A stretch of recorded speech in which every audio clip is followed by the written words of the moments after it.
Are we actually live? I don't know. Are we live? We are live. I'm Jim Drastic. I'm Tiffany Drastic. And today on The Dangerous Ones, we're tearing into the latest chaos surrounding the war with Iran with foreign policy heavyweight Joel Rubin. Yeah. Plus, meanwhile, MAGA looks like it might be eyeing the lifeboats. And yes, we've got clips. And it's primary day. Oh, finally, God. I know. Texas, North Carolina, Arkansas, where the votes are rolling in, but there's already shenanigans Oh my God, in Texas. of course. We've got video about that. Plus, we've got more calls from you to the People's Hotline. Yep. So let's get dangerous. Hey, you guys. Thanks for joining us. What's up, everybody? Good to see you. Welcome, everybody. Welcome to the show. Welcome to all the members of the Danger Corps. Welcome to the family. It's so great to have you here. If you'd like to give us a call, do so at 503-212-4600, 24 hours a day, 7 days a week, up to a 5-minute message, and you can remain anonymous. Yep. You can also email us at shout@thedangerousones.com. Before we get too far in, let's get right to our guest. He's a foreign policy expert. So I got a great intro for him. You got a whole thing. Because I love our guest. Yes. Our guest today has spent decades working at the highest levels of public service and public debate. He served as Deputy Assistant Secretary of State for Legislative Affairs during the Obama administration, where he acted as the State Department's chief liaison to the U.S. House of Representatives, helping navigate critical national security and diplomatic priorities. Today, he is a respected national security analyst and a political commentator, bringing sharp insight and real-world experience to audiences across the country. Ladies and gentlemen, it is our pleasure to welcome back to the Dangerous Ones our friend Joel Rubin. Joel, hello. Oh, hello, Jim and Tiffany. This is awesome. Thank you. I am pumped up. Again. Oh, so You glad guys you're too. here. We're so glad to have you here. And Nick was going to be here, but when he heard you were going to be on, he said, he goes, Joel's just too good. Joel can take my place. Actually, No, he's a little under the weather, but it's because whenever I show up, something bad is happening around the world. So he's in the bomb shelter. Boy, hey, by the way, I have a photograph before we even get started. So this weekend, all hell broke loose, and we were at home, and sure enough, on the television, show the photograph, Mark. There's our good buddy Joel Rubin on MS Now, and we said to ourselves, we said, you know who we got to get? We got to talk to We Joel. got to talk to Joel. And man. so, boy, hey, let me just start with this. Have you been busy? Thanks, brother. So Friday night last week, like all throughout the day, the bookers I'm in touch with are like, so when's it going to happen? When are we going to bomb? I'm like, next week. Rubio's going out to Israel, and they said they're going to have another day of negotiations, so don't worry. So I go out with friends Friday night, I have a bunch of beers, everything is fine. And at 2 a.m, I get these calls from like the breaking news overnight people at MS. They're like, "Can you join us?" I'm like, "Are you kidding me?" I'm like, I'm not Rudy Giuliani. I'm not going on TV drunk. And so next day, and then it started. Yeah, it's been a terror. It's like I call it a bender. I've been on a TV foreign policy bender since Saturday, basically. Well, something like 30 hits or something. Yeah. Oh, man. Well, there's a reason for it. There is a reason why you're in high demand is because you're so good at what you do. I truly mean that from the bottom of my heart. Let's get started. Hey, first, senior Trump administration officials held a classified all-members briefing for Congress today on the Iran conflict as Congress prepares for potential war powers, and they came out scared. Here is our first clip. I'm going to play 2 quick clips for you, and then I want to get your reaction. This is Senator Blumenthal. Let's play the clip. I am more fearful than ever after this briefing that we may be putting boots on the ground and that troops from the United States may be necessary to accomplish objectives that the administration seems to have. But I also am no more clear on what the priorities are going to be of the administration. So, ouch, that doesn't sound good. And before I get you to respond, here's Chris Murphy real quick. Not much better. This is as serious as it gets. This is war and peace. They told us in that room that there are going to be more Americans that are going to die, that they are not in the short run going to be able to stop these drones that are going to continue to fly into the Middle East. We have to have a debate in the United States Senate on an authorization of military force. It will likely fail.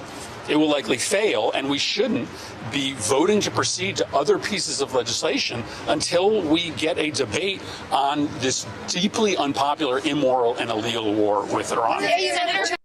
So, your reaction? Well, we know how the Connecticut delegation feels, that's for sure. You know, I mean, well, look, first of all, let me try to map this out. So these briefings, and I set up these briefings when I worked at the state in the Obama administration, where we would put in an all members briefing, basically is what it's called. And you would sit the 100 senators or the 435 House members, because they never mix. And you sit them separately at separate times. And on the dais, on the stage, are the briefers. In this case, Secretary Rubio, I guess Hegseth, Radcliffe of the CIA.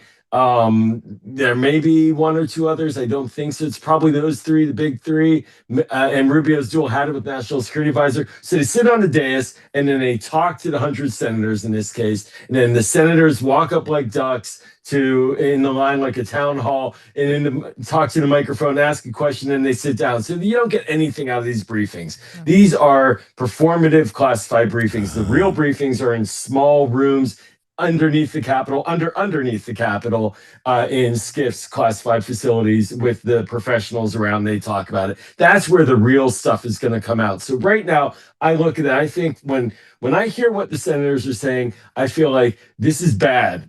Okay, first of all, messaging wise, this is very bad. Like, the administration should be tight and coherent on what it's trying to achieve and lay it out in a very cogent manner.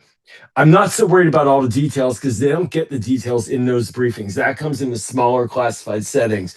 But really, you should not have a situation where senators walk out more scared rather than when they went in. They should have some broad strokes of answers. And the last thing I'll say on this is boots on the ground. You know, that's a red line across both parties. The MAGA world does not want boots on the ground, but the president and his team has not yet articulated a way to achieve their goals on the ground in a manner that is convincing enough. They have aspirations, but they have not explained it, which is why the boots on the ground concept that Blumenthal talks about is starting to percolate in the discussion. I was just going to ask you about that. What is the end game here with the joint U.S.-Israeli military campaign against Iran right now? What do I tell What these are we moms? doing? These moms Tiffany, are what calling we doing me. here? Well, look, we did the unthinkable. You know, when we basically killed I told it, the supreme leader. I mean, truly crossed a line that had never been contemplated before. And then we did another unthinkable, which is that we did a joint operation with the Israelis, which up until now was always verboten, because Israel obviously is a contentious issue inside the Arab world and the Middle East, Muslim world. And so for the U.S. to partner directly with the Israelis, going back decades, that never happens in such an overt manner. So we've broken all glass ceilings. Now what's the goal? And, you know, we've heard several different shifting goals, but I'll just try to explain it, because I'm trying to make sure that people really feel like they can grasp onto what is happening rather than just feel like it's chaos. There are a few primary objectives. One is to destroy and eliminate essentially the navy of the Iranian military, which is a navy that is essentially patrolling the areas in the Persian Gulf where global oil traffic, 20% of global oil traverses. That's number one. Number two is eliminate their ballistic missile infrastructure, which is essentially, those are the missiles that are now strafing and hitting across the Arab world and into parts of Europe. And number three is to probably go back and pound again the nuclear program to make sure that what was obliterated is actually obliterated.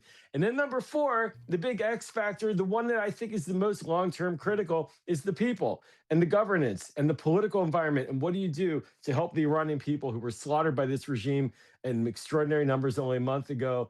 Are they going to overturn the government or not? Is the regime change a possibility, or is it regime implosion? Those are the broad chapeaus. And so those are sort of the broad goals. I think the physical ones are a lot easier, clearly, to figure out what to do rather than the political ones.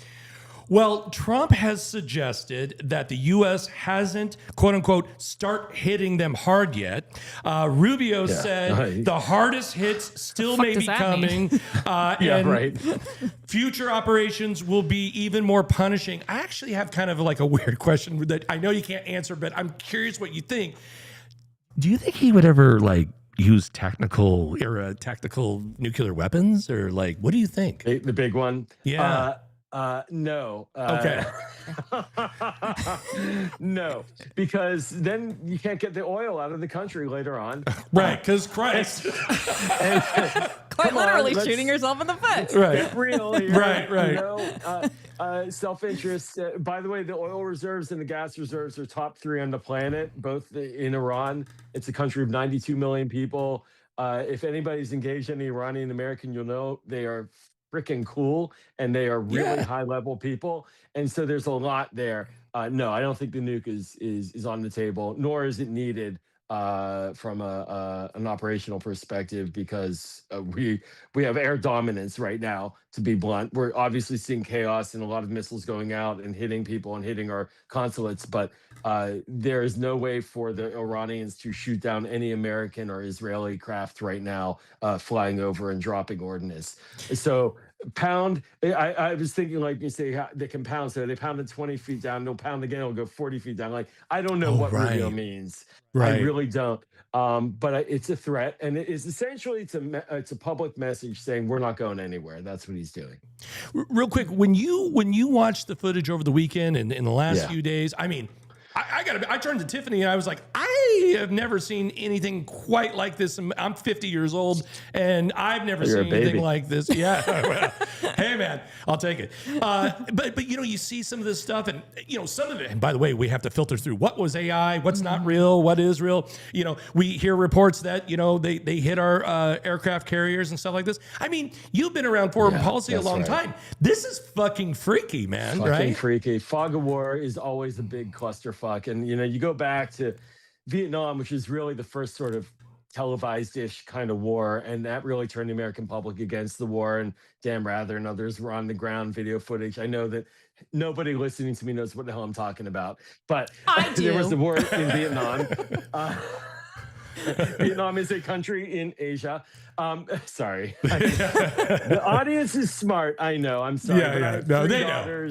They're on TikTok, and you know, frankly, they're smarter than me at that age, anyways. but like, so the televised nature of this is extraordinary. We've had TV wars, we had one during Iraq, but we've never had a real social media war in a hot way like we're seeing now. Now, the Gaza war was one of those as well, and you see what that does. It really becomes ubiquitous, and everybody's staring at the phone all the time. I just want to tell you on a personal level. When I first professionally dealt with issues of war, I was at the State Department early in my career as a civil servant, working in military affairs in the lead up to the invasion of Iraq, and then through that and in those early years, which motivated me to want to leave to go work for Democrats in the Senate to fight that war. Okay, so that's my sort of personal journey. But when we invaded Iraq, we spent 5, 6, 7 months moving forces to Kuwait, massive forces, and then got UN approval, and then got congressional approval. Imagine that. Bush was really going through the legal processes and structured it properly, and had we had what we call contingency planning, multiple discussions about the post-conflict engagement, structuring. Of course, they have fucked it all up, right? Yeah, I was gonna say, So all the plans in the world, as Mike Tyson say, right? Like everyone has a plan until they get punched in the mouth, right? So there is that. But my point being that shock and awe happened to invade Iraq, and it was all over the place and just fire in the sky in Iraq.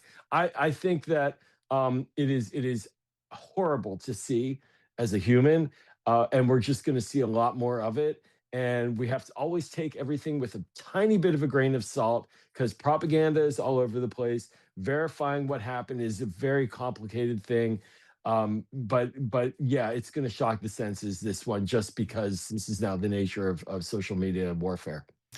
Do you think that the Iranian people can rise up against this? Do you think that they can I mean, it's hard to know because I was just watching MS Now yesterday and talking about how there's no visibility into the resistance there. We don't actually know because everything has been such a police state for so long. Can they do it? Do you think they'll take their country back? First of all, I hope they do. I'll just put it that, right? Yeah. And 47 years of a dictatorship, a brutal dictatorship. Since like 2008, 2009, they had a couple of elections, and then the slaughters came in, and then they had the Women Life Freedom movement a few years ago during President Biden's term. And I just want to say it's not always our fault when bad things happen in other countries, and bad things happen there because they're happening because this is a horrible autocratic, fascistic, terrorist state, right? All of that said, they have the guns, and they have a lot of people with a lot of guns. And so the question is can they, as a government, hang on enough to survive the American onslaught? And the other question is, if the people start to mobilize, if external groups come in, if internal groups that have some capacity start to move, and they make moves against the remnant military capacity, the remnant military forces of the Iranian regime, will we, the United States, come in? Will we be their air force? Will we conduct operations to protect them? There's an interesting thing I think about a lot. Like in 1991, remember the Gulf War after we invaded and pushed out Saddam Hussein from Kuwait and then stopped, and we called on the southern Iraqis. They were known as Marsh Arabs. Basically, they were the Shia Iraqi Arabs in the south, and we said, rise up against Saddam, and they rose up. And then Saddam came in and killed them, and we did nothing to protect them. All right. Yeah. People in that region remember that shit. And so we have to. So no, I don't have a clear answer. The bigger question for me is, what will we do if it does occur? And in the meantime, as we continue to conduct operations and collapse the state governing structure, how long will that take? And also, are we talking to anybody on the inside that maybe is willing to flip and give us what we want and take control of the country without it imploding and become our person? I don't know if that's truly possible, but these are all the options we must be considering now, and they are not discussing it, I swear to God, at the 100 Senator classified briefing. Let me ask you this too, like the whole idea of going to war and not going through Congress and not going through the proper channels. What are your thoughts on that? I mean, because look what I brought. And I'm like, what are we going to do? How do we get out of this? Where's the answer? Because it's like the one thing we've learned since Donald Trump has been president and all the way back to his first term is that when he breaks the rules, there's not a lot of things to stop him. You know what I mean? There's not a lot we can do. So what are your thoughts? So I look at the role of Congress as there's sort of three roles here. Okay, there's the one we're all talking about, which is like the legal authority. You're not allowed, you are allowed. You're not allowed, you are allowed. To sort of the political argument game, and that's fine and all, and that's important, but that's not really the essence of the question, going in or not going in. The next one to me is, of course, then the political environment, I should say. So there's the legal, and then there's the political environment. And are members of Congress going to be creating space or shrinking space for the administration? Congress creates political space, and then the executive branch, its job is to navigate within that political space before the space is closed and they can't do anything. So what kind of space is available? And the third one, and this is the one I actually did CNN today, and I was talking about it because Rubio basically did a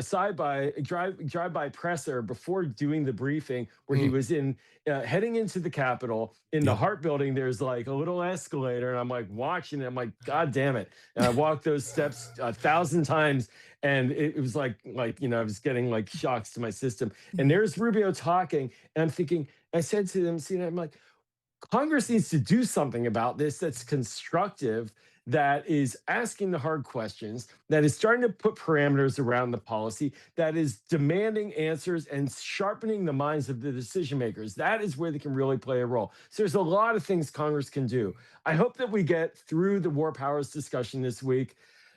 And I know people want it to vote in a certain way, but regardless of even if it passes, it's not going to pass by enough that the president, when he vetoes it, will get overridden in this round. So there's going to be a next thing. And what is that next thing? And that next thing is the political space and the actual on the job, like questions of what it is the policy is supposed to look like. I really want our Congress to get in that game too.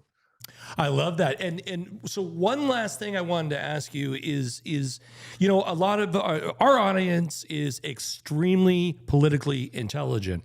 Yes. But one of the things we are pretty good at is laughing. We like to wrap our arms around and we all are going to get through this hell together. But when we see, and this is more of an activism question I'm going to ask you, but a little less foreign policy, but for your average everyday American sitting home, watching this, scared as hell, anxiety. I don't blame them one bit. I've got it too. What do you recommend they do? Should we all be out protesting on March 28th, which I hope we all are, for No King's Day? Should we be calling our lawmakers, or should we be doing nothing? What do you suggest your average everyday American do?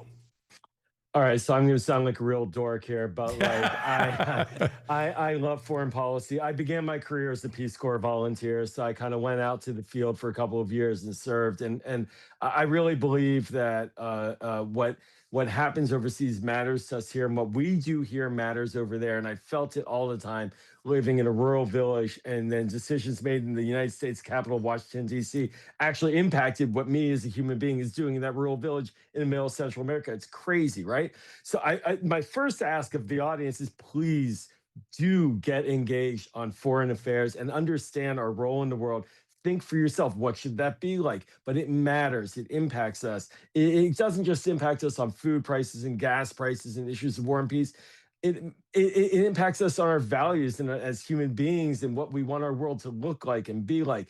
So you can't wall off. And I know the audience isn't, but it's just sort of my mantra that I really believe in. Second, though, to do things, then you take that knowledge and you figure out, where is an angle there where I can play? Is there something I can do to maybe help those who are hurt in the war? Are there people in Israel, in Lebanon, in Iran, elsewhere that need assistance? Can I do something to help on a humanitarian level? Because there's nothing more empowering and gratifying than feeling like you're helping other human beings, right? Like, it's always politics and stuff and politicians, but the best part is people. All right. Then the third, though, on the political level, absolutely, I'm not telling you what to think. I'm just saying that if you think a certain way, find other people who think that way and get together with them and come up with constructive ways to engage. And that may mean contacting a congressman. It may mean writing an op-ed. It may mean doing a protest. It may mean just grabbing coffee with a dozen people and just talking. But that is crucial. You're not alone,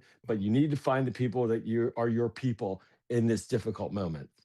God, I love that. I love that. Too. Fantastic. Thank you so much. Yeah, thank you. And Joel, we just can't thank you enough for coming on. And this is your second time. You're literally the best, and we just consider you a friend. If you want, Joel is part of the Siren Network.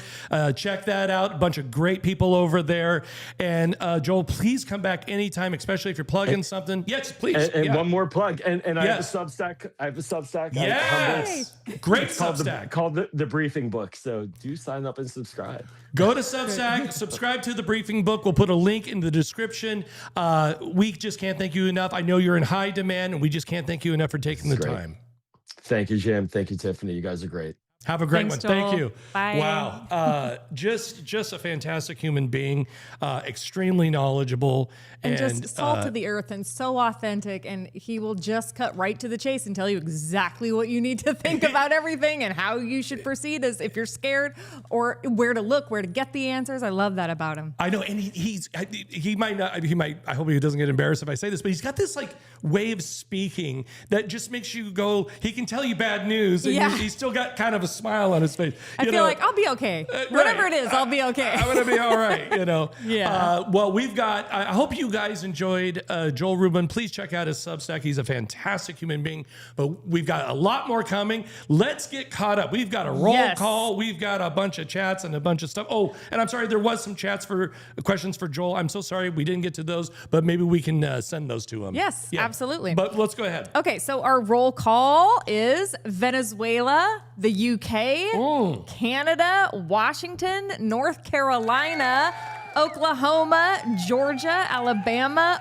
Florida, Australia, Whoa! Michigan, Oregon, Pennsylvania, California, Illinois, the Philippines. Oh my God. Ohio, Maine, Minnesota, Arizona, Wisconsin, Virginia, Hawaii, and Colorado. Hello! You guys! Wow! Oh, thank you so much. And we also got so nice. Nanny. How do you say that last one? Nanny Jooj. Nanny Juge. Nanny Juge, excuse me. Yeah. Sent 5 memberships. Oh, thank you so much. Thank you, Nanny. Really and like also Mystic Water 1764, 5 memberships. 5 memberships. You Thank guys, you. that is so generous. Really, you're just helping keep all of this stuff running. Thank you so much. And I apologize to Broadway Scott Denny.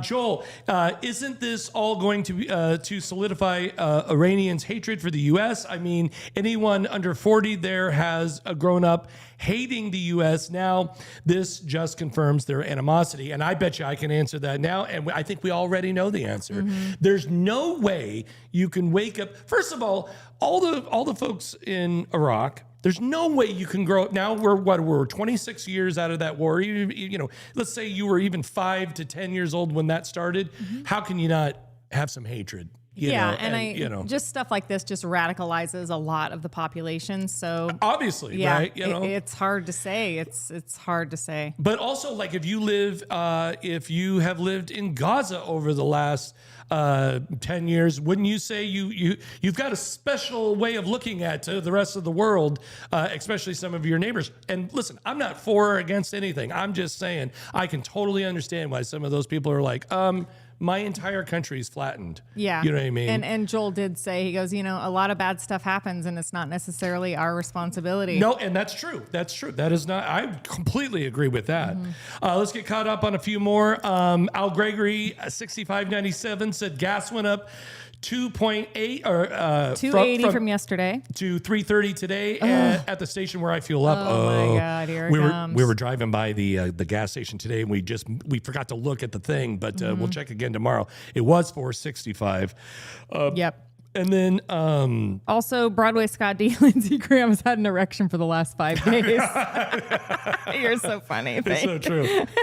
James Burrows says Netanyahu won't stop until he rules the entire Middle East. I mean, that guy, I know we've got Warmonger supreme, boy, dude. you're not kidding. Yeah. And let's be honest, through a lot of his life, and again, I'm not pro or against, or when it comes to certain things, but I'm telling you that guy he's had some anti-American things too in his past. You know what I mean? Am I wrong? No. You know what I mean? No, So, I just he's a warmonger. Yeah. And there's just dripping in war crimes. yeah, totally. You know, I mean, the guys, yeah, totally.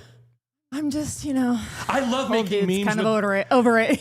I think on today's episode, when I launched it this morning, I got a picture of him, doing his business to Trump. You know what I mean? It's like, Right. because that's what it feels like. Yeah. You know what I mean? Yeah, it does. What else we got? Mama Mojo says, yep, the world's going to hell, but check out those ballroom curtains. Ugh, that was really offensive. He's talked about the ballroom curtains know. more than he talked about our dead soldiers, Yeah. Oh, God, it just goes right up your back. Yeah. World's going to hell, but check out that dynamite smile. Shy Cedar 14 says, can we call curtains on Trump? Yeah, I know. Well, Literally. midterms, let's see if we can get a new Congress, possibly. Boy, you're not kidding. Hey, speaking, we're going to talk. We're going to talk about the what's going on with the midterms, or not. I'm sorry, the primaries. But before that, MAGA is not too happy about this either. And there's this clip going around of Marjorie Taylor Greene. If you haven't seen it, you've got to watch this. Here in just a moment when we get it set up. 1 second. Yeah, it's all right. It's crazy. The president, who, by the way, Megan, this really needs to be said. Donald Trump has said repeatedly on camera and in interviews, he doesn't think he's going to heaven. Well, I want to ask a question, a serious question. What is in his mind? What is his mental state? If he doesn't think he's going to heaven and he is a man towards the end, he's in the 4th quarter, he's towards the end of his life. How does that pan out for the rest of us when we have a president of the United States who doesn't think and is convinced he's not going to heaven?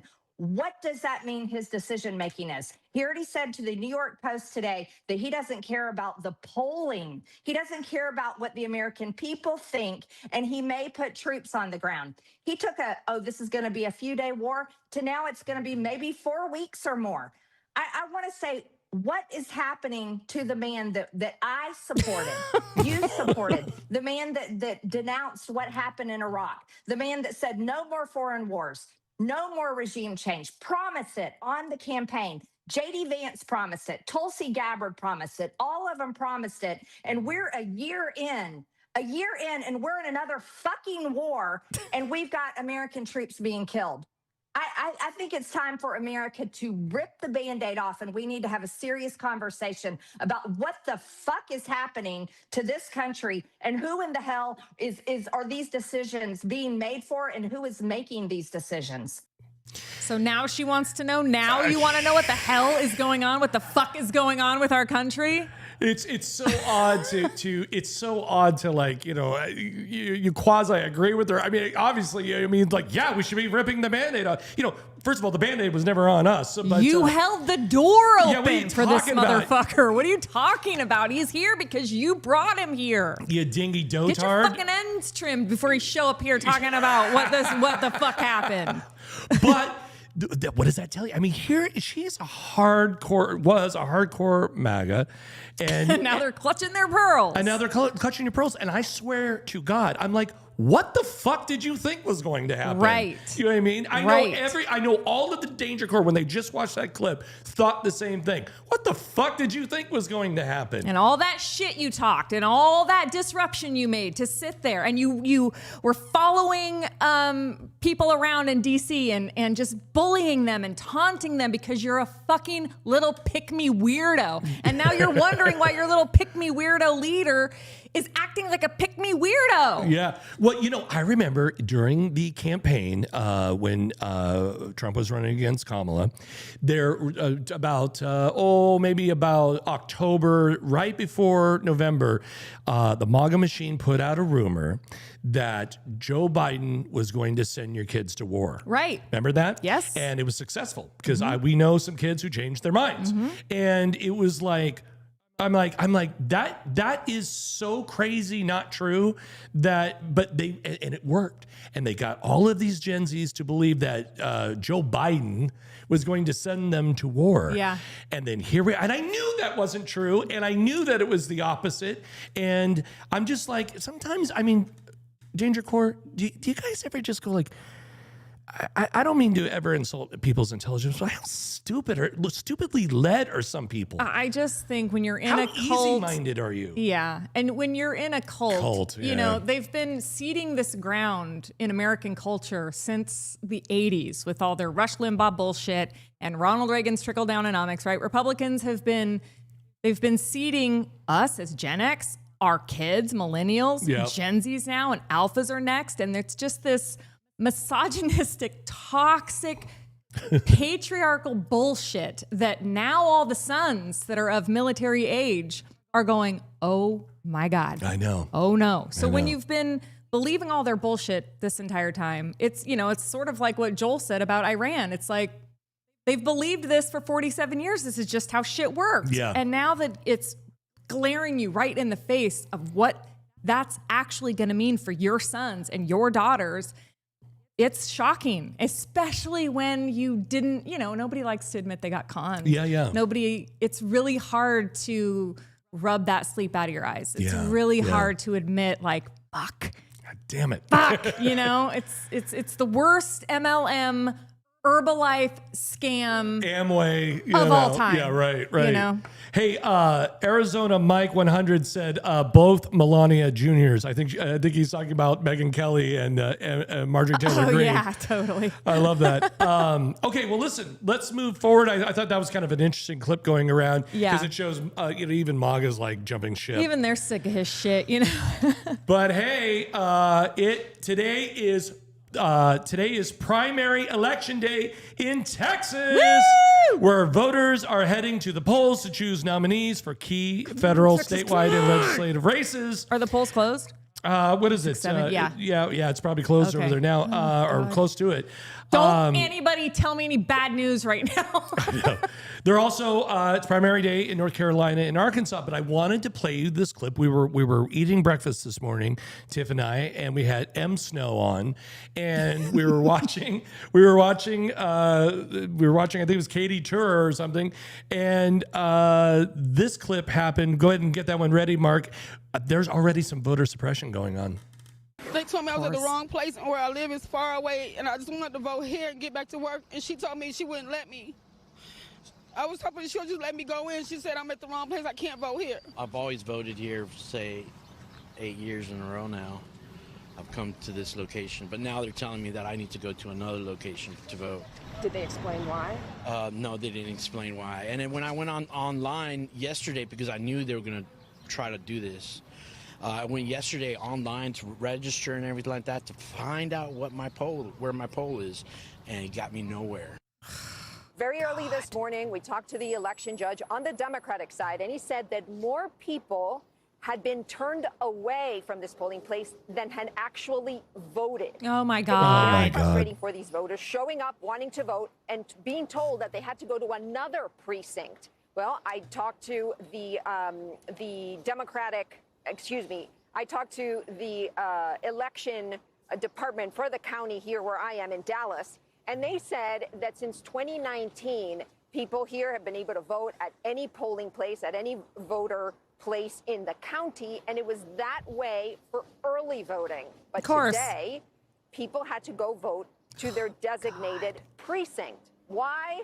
Well, he said that the parties are the ones who decide this. The Democrats wanted to keep it the same. People could vote everywhere.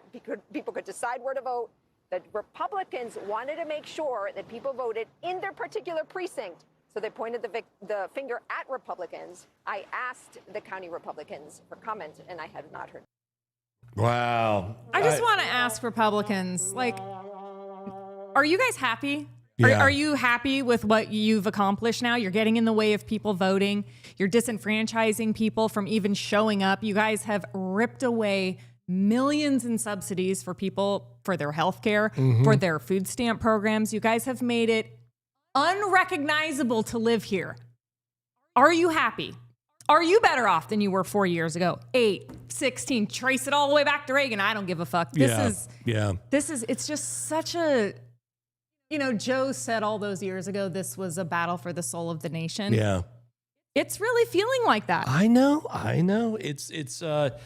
It feels when you. That's evil shit that they're doing. The Danger Corps knows that what's one of the most disgusting things I think in America is voter suppression. When you suppress somebody else's vote, should be one person, one vote. And when you see stuff like that, you just go, uh-oh, it's starting. Yeah. And so I guess I was like, okay, so what do we do about it, right? Right. So the best thing that we can do, and by the way, they're going to cheat that too, is the best thing we can do is to always look ahead. Where do I have to vote? Yes. God yeah. damn it. Because you're in enemy territory now, everybody. And so you got to prepare. What high school do I got to go to? What Right. post office am I supposed to go do this at? Or where's the polling place for me? And you got to check it every day. Yeah, and right. And do it, but even like what that guy said, he was like, I looked and then that, but they're going to play games. We got to push back. We got to push back. And so we just have to jump through the hoops, because if we don't, they're not going to count our votes. And we all know how that turns out, right? Yeah. I'm curious to see how the Crockett Tallarico thing's going to turn out. It's going to be interesting. Yeah. I love Jasmine Crockett. I do too. She's fantastic. I do too. And I really want her for Texas. Yeah. I really do. Either one of them can win. We gotta make up some ground here. We've got to do the work, everybody. Yeah. I couldn't agree more. And we actually saw her in person when we were in Chicago. Baltimore? We were Chicago. somewhere. Yeah. Yeah. And she was, we were somewhere. The DNC. Yeah, we were at the DNC in Chicago, and she was there. We were at kind of a what do you call that? It was like a convention. It was a convention. Yeah. Thank you. There was like a convention next to the convention. Yeah. And she was speaking in front of a small crowd. Yeah, it was a women's group, and she was talking about disenfranchisement of voters and women's rights. Right. And just everything you think about her when you see her is exactly true. She's so warm and fiery, and and glowing. We need it so badly. Yeah, yeah. I need new life breathed into my party. I couldn't agree more. I couldn't agree more. And I think Texas could benefit from anyone else, a female. First of all, because look what you've been dealing with. Are we done? Are we done with this experiment, everybody? And a black woman. Yeah. I think it would be fantastic. I would love black women leadership in this country. And we tried, I guess, And Tallarico's fantastic. Don't Love get me him wrong. too. If he wins, great, then fine. Yes. But I like Jasmine. Yes. But, Yes. Okay, listen. It is time for the People's Hotline. We've got some calls, everybody. We do. Bluesy Fish says, think of how stupid the average person is and realize half of them are stupider than that. George Carlin. He said that one thing too, that when you're born a human, you get a ticket to the freak show, but when you're an American, you get a front row seat. Yeah, boy. And isn't that true? Hey, huge shout out to Dark Sunray for handling the mod chat. Fantastic. I was able to hop on a call with her today, and she's just fantastic. She's the best. She's the best. Thank you for everything you do, really. Okay, who do we got Our first? first call is anonymous from Oregon, and she has a MAGA problem at work and needs some advice. Okay. Hi, Dangerous Ones. This is Anonymous from Yamhill County. And I'm just curious. I work in a small office, love my job, love what I do, love supporting and helping people. I understand everybody has differences, and I try to respect those differences as long as they're respectful to others. I work in the middle of maggots, and they're not bad people. But today, a client came in and was obviously a Republican. No problem. I mean, respect for your wishes.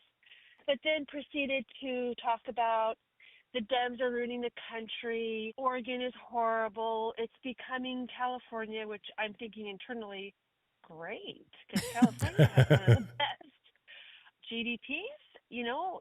I'm pretty proud of the West Coast. And it just went on and on and on. It was really hard for me to keep my home, to keep my focus. And my coworker was in complete agreement with him 100% of the time. And I'm pretty certain they were watching for me to react in some way or to respond. I just stayed the course.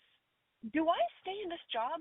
I have had a conundrum for a good 6 months now. Again, I like my job. I'm grateful to have a job. It's a great location. It's a great physical environment. But it's not great to be surrounded by people that still support this shit. It's a real conundrum. Am I beating the beast? Or do I stay the course so I have firsthand account of how shitty and stupid they are? I'm really hoping these people come around and see the light. And it's okay to be conservative. It's okay to have your feelings. It's okay to feel those things, but it's not okay to be hypocritical fuckwads and to impose pain on others. It's a tough one. I'm really not sure what to do. Do I go look for another place, or is this always going to be the case? Everybody has differences. It's a toughie. I'd love to have your advice on this. No, thank you for calling. Yeah, you bet. Thank you so much for calling, fellow Oregonian. First of all, obviously Republican. Can we just all sit with that for a second? Because I know what I'm picturing. I know, right? Kid Rock, RFK, all just melded together with a MAGA hat and, Yeah. So I have a little experience in this. I worked for a company here in Oregon, and I worked there for 13 years. Loved working there. But it was kind of in a hair bit of a rural part of Oregon. And there was probably maybe 75, 100 people that worked there. And they were all Republicans. And I was the only human being. This is back when Hillary Clinton ran for president the first time and against Barack Obama. And at first I didn't know who Barack Obama was. And so I was a big Hillary Clinton fan. And so I wanted Hillary Clinton to win. And I remember I was literally made fun of. I was the only person, I think I was the only Democrat there, which was, maybe there was a couple, but and I just remember having the feeling, now again, this is way before MAGA or anything like that. This is before the Tea Party or anything. And I just remember having a feeling of like, I'm going to educate all of them. Yes. On why, the other guy's a bad idea. Right. You know what I mean? And I don't know, but I will say this. I do think anyways, I ended up staying there. I never allowed that to let me leave because these were good people other than that. But I do believe workplace serenity is important. Mm-hmm. And it really comes down to when you wake up in the morning, are you still happy to go to work? Yeah. And so many things are factors. How old are you? What area is it? Is in this economy, honey? I wouldn't recommend it. Yeah. I wouldn't recommend leaving. If you can find something better, great. But the other thing is, this is what these people do. This is the energy they feed off of, right? They want to get you all whipped up, and they love like, gotcha, libtard. It's weird, and I understand what you mean. Like, is that feeding the beast? But as a blue dot in your workplace, we get calls from blue dots all the time. And they can't leave. This is where they live. This is where they work. This is their church or their kids' school. And so they have to stick it out and they have to fight it out. And they're starting to do what you were talking about doing, about it's time to educate them because it is our duty now as blue dots. You are standing on the banks of the Rubicon right now. Yep. So you can't back away. Now you have to not make it uncomfortable for them, but it's because no one wants a hostile work environment, right. but you feel like you're in one right now. So it is okay for you to express your opinion too, or to just say, I don't really vibe with that. That's okay, you guys, that's whatever. We'll see what happens. I don't know what your level of confrontation is in how comfortable you are, but it's our duty to do not walk away. Don't cede any ground. We've got to stick up and be for each other and be as loud as we possibly can in the nicest possible way so you don't get sent up to the HR office. But I also think it's like we were saying, like, it's also kind of smart to be a Tweety bird and go like, hey, you know what they're talking about now? These ding-dongs. Yeah. And they always tell you too, as women, just act stupid. Just be like, oh, I didn't know. What is going on? What are they doing? That's so funny. And just file it away for later. Because then like when everything blows, you can't let, Barbara into the clubhouse because she doesn't know the password and she's going to burn it all down if you do. Hey, real quick before and I know you got a video you want to play. I want to say, OSU Buckeye 63 says, if this is winning, I want a refund. Seriously. Also, Al Gregory 6597 said, quote, Texas judge ordered the voting period in Dallas County to be extended until 10 p.m. Eastern time, giving people a 2-hour extension after confusion over rule changes resulted in many voters being turned away. That's great to hear. Thank you, Al. Broadway Scott D said, no, stay and be prepared with good answers to questions to convince them there is a better path. I like that a lot. Yes. Karen Worthen, 2100. If you leave, they win. Don't leave. That's right. And super chat from Kit Beatty said, deflate and educate. I love that point. Love it. Yep. Come armed with the facts. Come armed with civics, even if you have to study on your own time, because the other thing too is they get each other all whipped up on their conspiracy theories and their flat earth bullshit or whatever it is. You got to triangulate your coworker and get them away from this customer who keeps coming in, because if you've got to work with her every day, she's got to be the person in the equation that you want to flip, that you want to turn out, Yeah. All right. You've got a quick video. I have a video. This is combat veteran Adam Unusual. And I'm playing this because the next 3 calls are from veterans. And so I think it's very important to hear what they're saying. And he's asking, are we paying attention yet? Love it. As a military combat veteran who has spent a few tours in Iraq during Operation Iraqi Freedom, and personally folded 36 flags with these hands, I have got to tell you, barring politics and everything, we're talking about cold, hard facts here. Our young men and women are about to die for an old man's fight. And none of the old men are going to take part in it. So they're not going to die. The retaliation for what Iran did to one of our bases, where we came back at Iran, what they just did was they started going after one of our naval facilities, and they attacked Saudi Arabia, where the fossil fuels reside, the commerce, the business behind all of it. And you know who does business with Saudi Arabia with fossil fuels? We do. It's the same exact thing with a different face on it.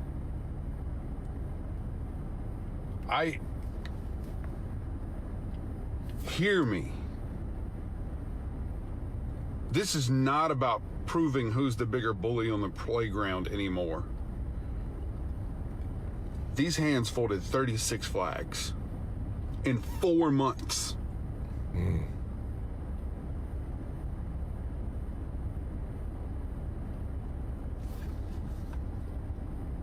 More flags will be folded, and they will be draped over the caskets of our children.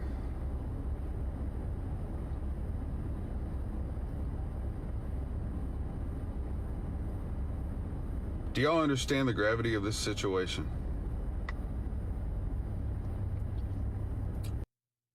Wow. Fantastic. Yeah. You know, and like Joel said really quick before we get to the next call is like, you know, Joel just laid it out. It's about oil. Yeah. You know what I mean? This Yeah. is not about anything, you know, I mean, it's about oil. Yeah. You know what I mean? And now Ultimately. to go from, like, he brought up Vietnam earlier, and he's like, I know nobody knows what I'm talking about, but our audience is our age and up. Yeah, Everybody no, knows, I you know? Yeah. And it's just Nixon, Vietnam, Bush, Afghanistan, Bush, Iraq. Yeah. I know. It's the same thing with a different face, like he said. And it's encouraging, and also just like, fuck, I'm so sorry to hear from our veterans, you know? Fuck. And Scott Denny says, yes, play the vets all week. Yes, okay. I love it. Love so it. We got more vets. Let's do it. Yes, this is Lisa from Philadelphia, and she is angry about Iran, and as a veteran, she has some thoughts about Barron Trump. Love it. Hey, guys. This is Lisa in Philadelphia. I'm calling because I'm really fed up with this man in the White House. All these old men sending our kids to go to war. All these old men. Send fucking Barron. He'd be good. Yeah, put him in the Navy. Up there scrubbing the floor and cleaning the bathroom. That's what I did a lot of when I was in the military. So gotta pray on things, because I'm getting so angry over what this man has done. God, I'm so angry over this shit. It's not even funny.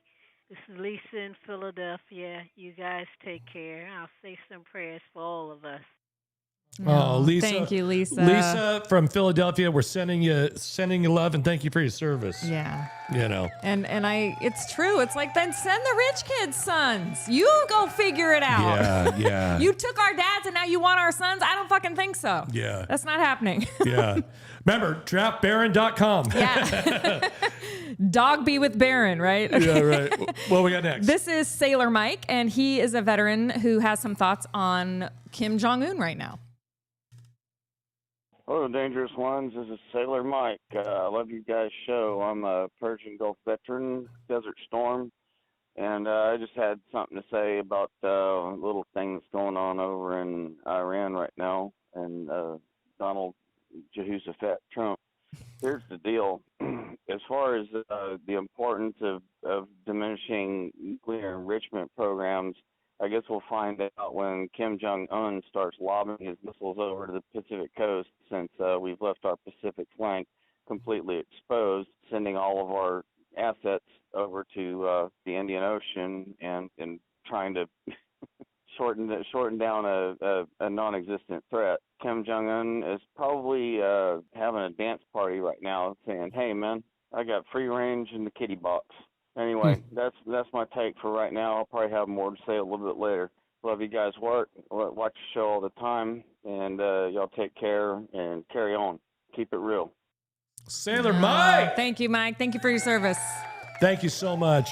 Hey, right? I mean, we're totally exposed out here, and nobody seems to give a shit or care. I wonder if Kim Jong-un is sitting there going like, they better not come knocking on my door, man.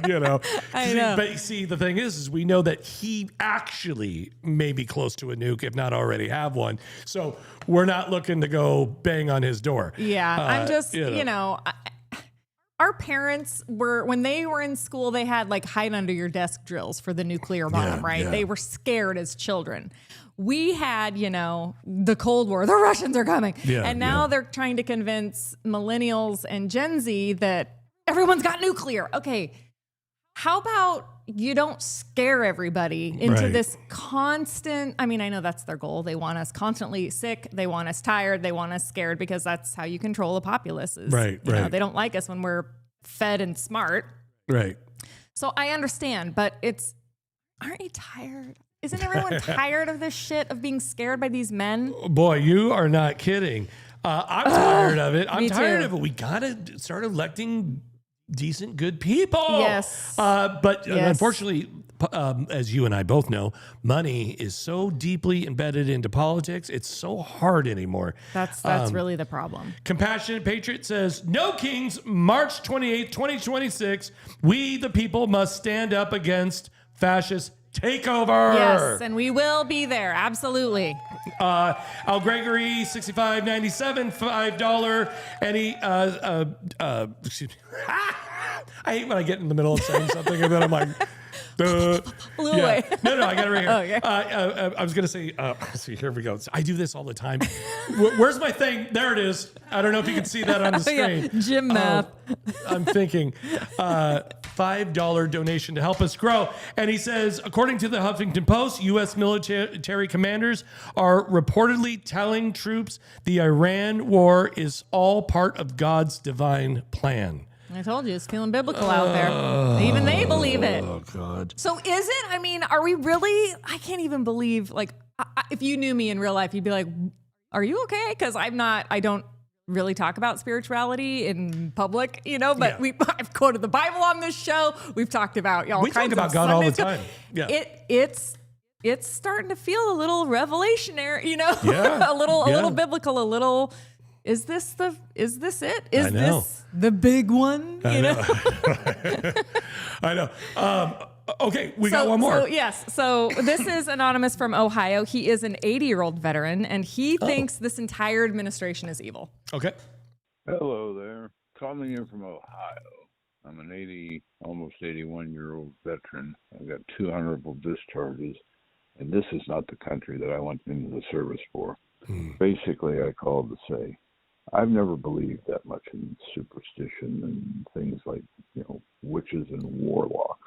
But I gotta say, I firmly believe that this whole administration is peopled by, honest to God, witches and warlocks. I hope they all remember what was done to the witches and warlocks back at the time, because their time is coming, I'm sure.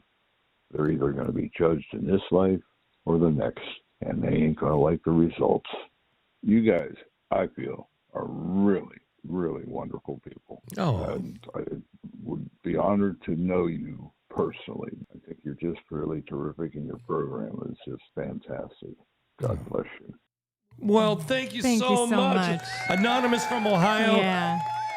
Thank you for your service, and thank you for those compliments. That was super nice. That was really, and when you hear from the unks out there who are like, no, this is fucked up. It's soothing in a way. The ones who have been around, who've seen a lot. Somebody called herself a vintage human. When the vintage humans call and they're like, no, you're not crazy. It's insane around here. It is some sort of salve. You know, a little bit.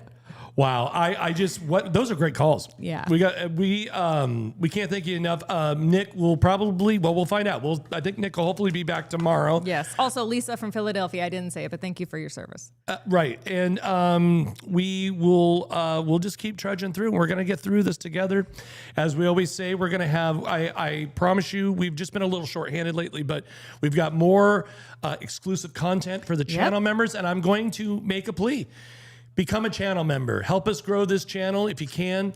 If you were gifted a membership, we ask you to stay on and renew your membership. Stick with us until November at least. Come with us until the election. Let's get through this together. Yeah. If you'd like to give us a call, 503-212-4600. You know the number. And then, until next time, be safe, get into good trouble, get into fun trouble. And remember, we are all the dangerous ones. We love you guys. We'll see you tomorrow. Bye. Bye-bye.